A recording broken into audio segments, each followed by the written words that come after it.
Three-time Olympic gold medalist Aly Raisman makes the incredible look effortless. The captain of the gymnastics team that won back-to-back gold medals. First with the group dubbed the Fierce Five in 2012, and again with the Final Five in 2016. We're very excited. It doesn't really feel real. But now the 23-year-old gymnastics star is speaking out about alleged sexual abuse at the hands of her team's doctor, opening up in her new book, Fierce, alleging that Dr. Aly Nassar, who now faces 22 counts of first-degree criminal sexual conduct, abused her. I would lie on the table, my hands involuntarily balling themselves into fists as his ungloved hands worked their way under my clothing.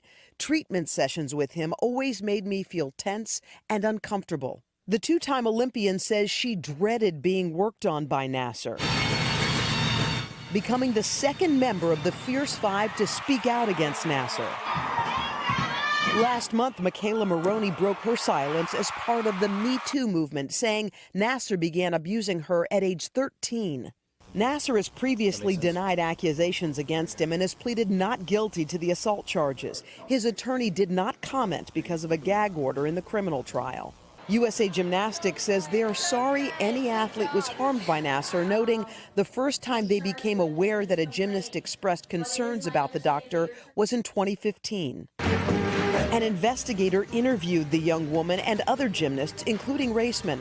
A month later, Nassar was relieved of his duties and the FBI was notified.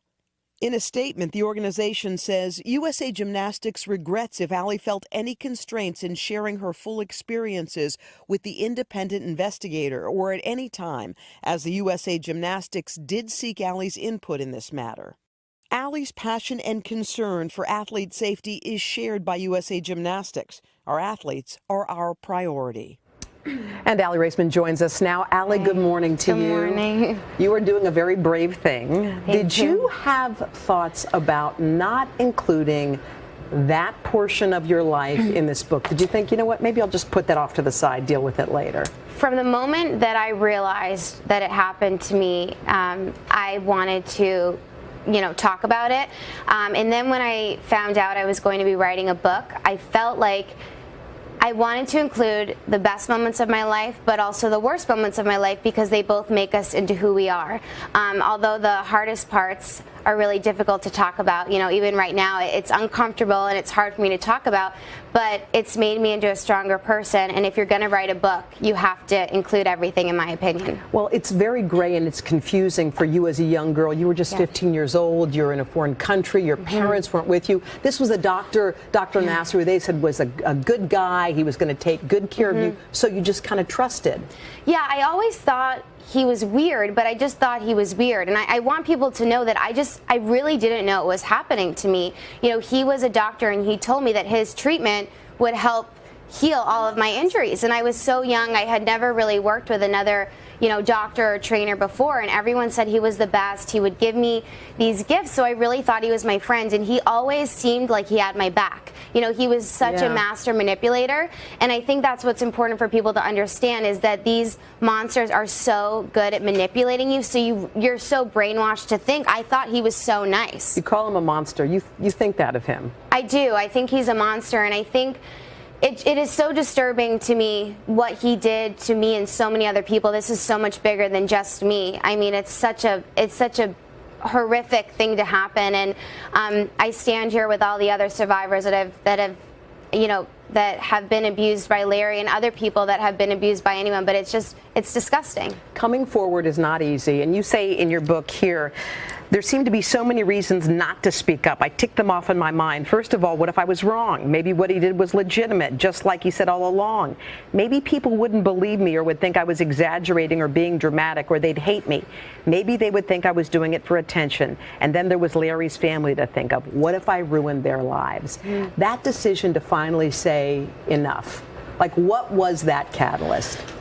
I think I realized, I think it's totally normal to be afraid of what people are going to think of you, and I think society sometimes makes it hard for people to come forward, because you always have people that victim shame, which we have to stop that, because it's awful. And I wanted to do the right thing. I knew it was the right thing, and you know, I actually got a letter 36 hours after I spoke up in August. I was so nervous about speaking up. I spoke out against USA Gymnastics and the USOC, and I got a letter from a 14-year-old girl, and she said she read my statements, and because of that, she had the courage to tell her mother that her father had been sexually abusing her, and he threatened her life at times. And so I realized that letter is more important to me than any medal I've ever won in my life. Like she changed my life because she made me realize this is the right thing. And if I can help one person, then, you know, then that's totally what it's all about. Dr. Larry Nassar denies all of it, and USA Gymnastics said, hey, we did everything we could. Do you think that USA Gymnastics did everything they could?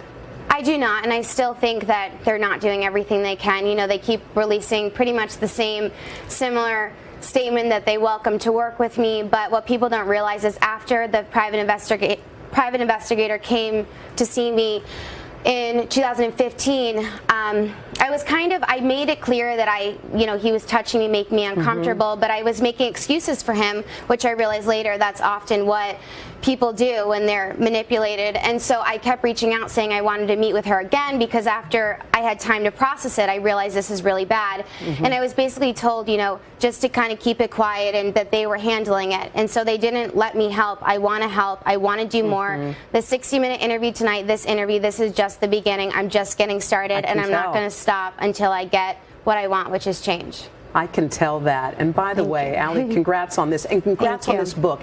It is full of life lessons. It is full of, if you don't think you can and you need something to read to push you over, this is the book that you need to read. Yeah, Aly, thank you. We're proud of everything that you've done for gymnastics. Much. Your mom's here, I know, cheering you on. For support, yes. All right, and how about 2020 in Tokyo? Should we book our tickets and you'll be there? Yes, hopefully. I want people to know one bad chapter, you know, in the book or in your life, it doesn't mean your story's over. You know, I think we all have a story. Everyone has been through something. We all got to support each other, and, you know, I'm gonna be okay. I'm gonna be stronger, but I'm gonna create change. I know you are. And wait, what did we say about Tokyo? Yay or nay? Yes. We are. Yes. Is that a definite yes? Yes. All right. Sorry. Aly, thanks again. Her book is called Fierce. To find out more about it, head to today.com/shop. Hello, Today fans. Thanks for checking out our YouTube channel. Subscribe by clicking that button down there, and click on any of the videos over here to watch the latest interviews, show highlights, and digital exclusives.